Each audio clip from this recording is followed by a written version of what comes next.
So now we've done all the talking. You have something you want to say, or are you afraid of us? No, not at all. Can I apply everything he just said to my wife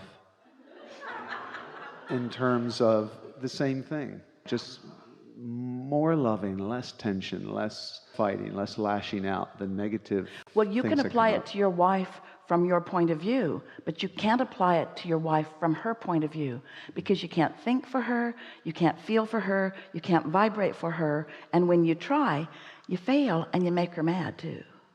Mm-hmm. So of course this applies to everything, you see. Yeah. But what we're really wanting to say to all of you is that your desires are natural, and if you could just do more chilling out. Here's really what it comes down to.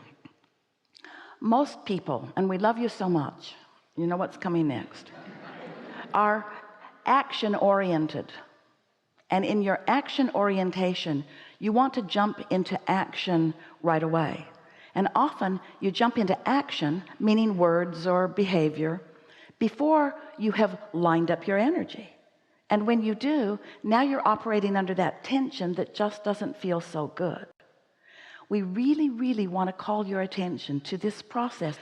So do you accept that when you know what you don't want, you know what you do want, and that you launch a preference? And does it make sense to you that all of those preferences gather in this vibrational reality? We wrote a whole book about it, wanting so much for you to accept the existence of this vibrational vortex of creation. Do you accept that there is a vibrational version that is gestating and in the state of becoming?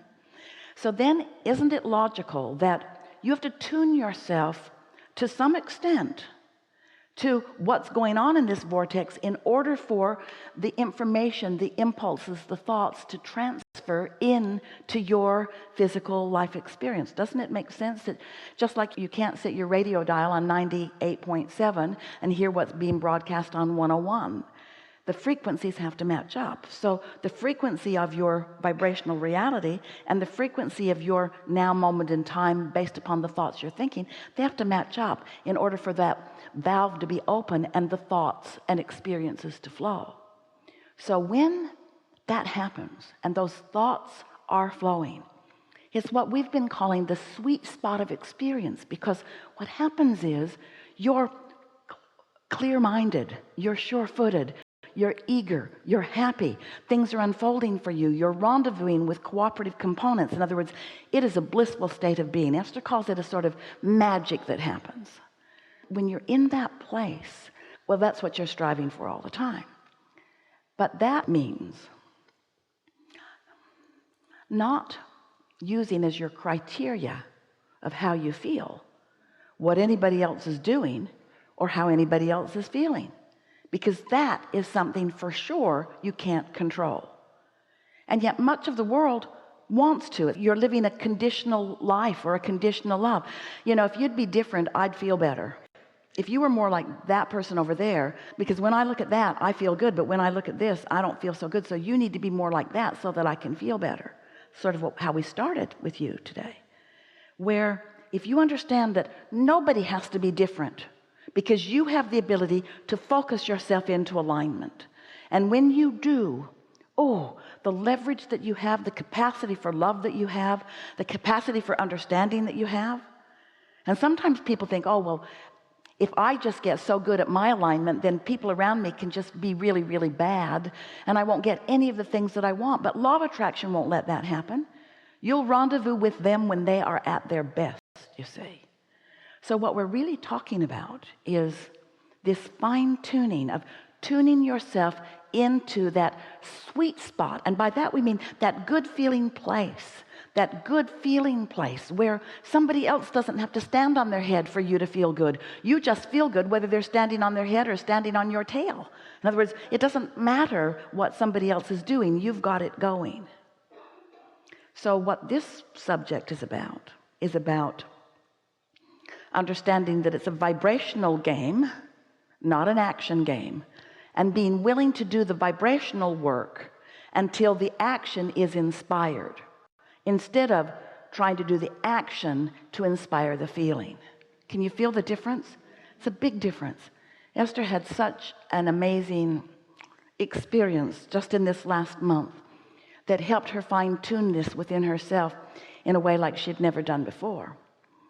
She has a house in Utah, and it sits on a hill, and it has a sort of grand entrance, and she's been wanting some of those lions that look like they're sort of looking over the place. And so as she's been going from city to city and place to place around the world, she's been admiring lions, some made out of stone, some made out of bronze, some big, some small, all kinds of different postures. And she had a very clear idea of what she was looking for. And so she's been taking pictures and just sort of joyfully enjoying the collecting of data about this. So they were in Alaska in July, and she was in a shop in Ketchikan where she's purchased some wood carvings in past years. And so she knows these boys who work there, and they know her, and they're glad to see each other. And they said, so what are you here for today? And Esther says, lions. And I don't see any lions around here. And this man said to her, I'll get you some lions. And so Esther crouched to show him the posture she likes, and stood as tall as she could to show him what she was looking for. And he said, I'll find them for you. And Esther said, I know you will. And so a few weeks ago, he called and said, I found your lions. And he sent her a picture of them, and she said, you sure did. And he said, when are you going to be there? And Esther said, whenever you want me to be there. I will meet you and my lions there. So they set a date, and Esther went, and here come the lions. Well, Esther thought she was going to die of happiness. In fact, her joy about these lions was irrational. She started having the thoughts of spiritual material. I'm way too happy about these things. I should be working on world peace or something more important. These lions are making me way too happy. She could hardly contain herself. She did not want to jump up and down and look foolish, but her body wanted to jump up and down. The lions are so magnificent. So there's the lions. Oh, so then over the next few days, she's questioning her own sanity. Abraham, I should not be this happy about these lions. What's going on? And we said, Esther, think about it.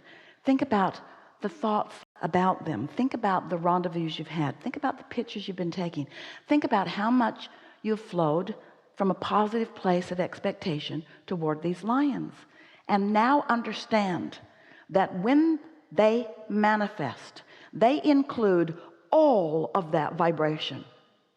The vibration of the artist, the vibration of everyone who's ever thought anything about them. It goes back to long times, generations even before Esther was born. She's tapped into an energy stream about art, about beauty, but all of the things that she'd been thinking now are manifested here in these lions.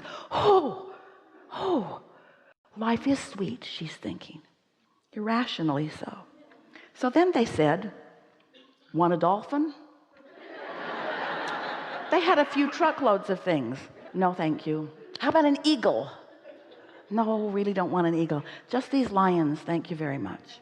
So 8 men unloaded these very, very heavy, very, very big lions and put them right where they belong. And off they went. And Esther said, where are you going next? And they said, well, we're on a 30-state tour.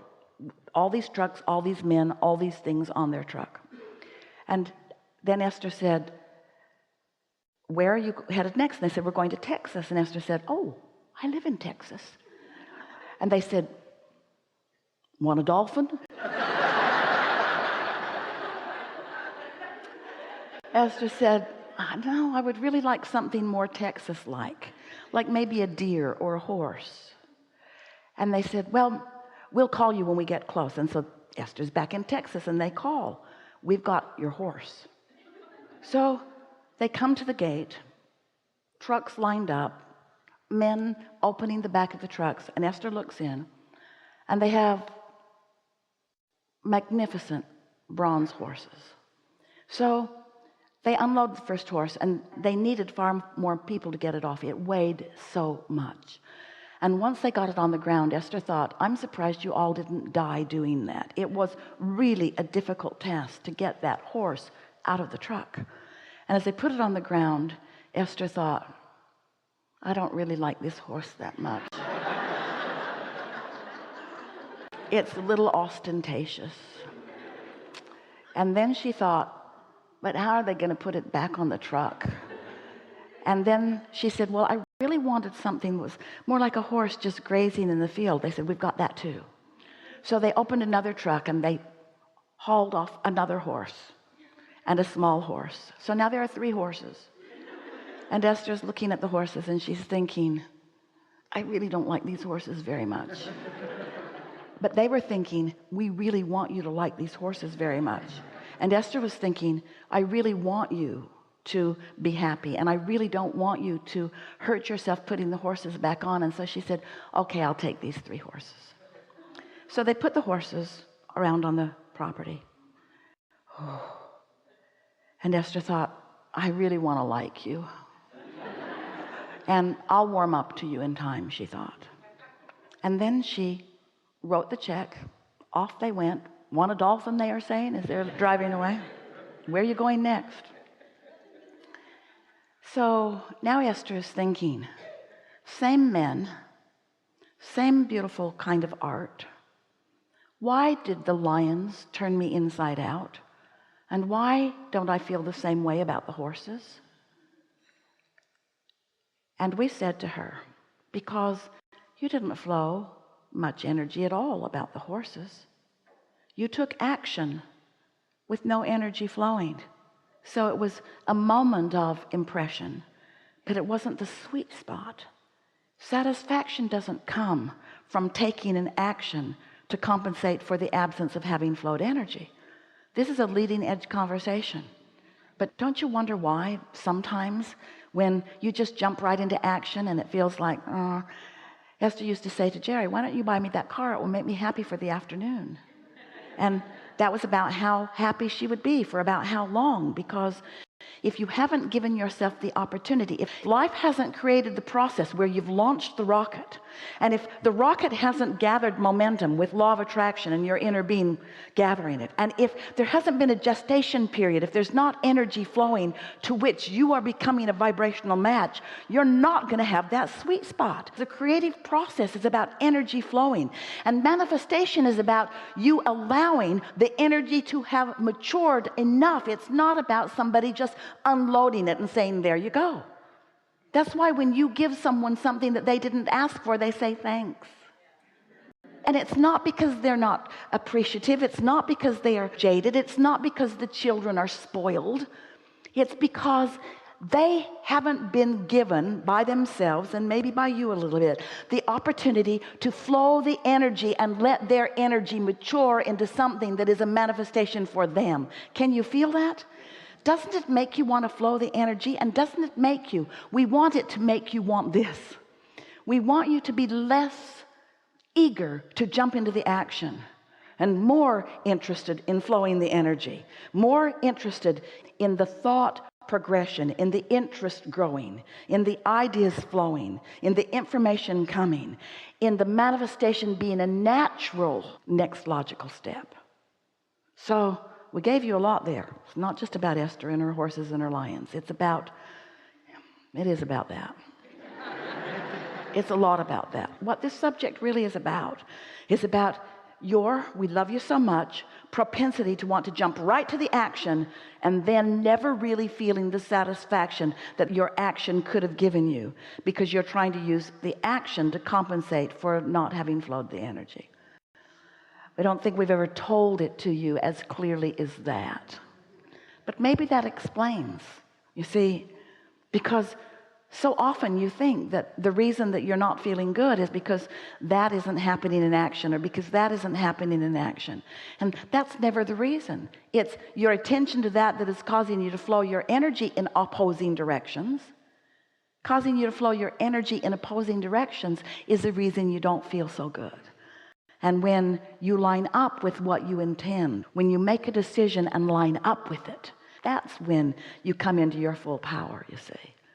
And that's what you wish for your kids. It's what we wish for you. Something more? Thank you. Yeah. Really good. Really good. Really good.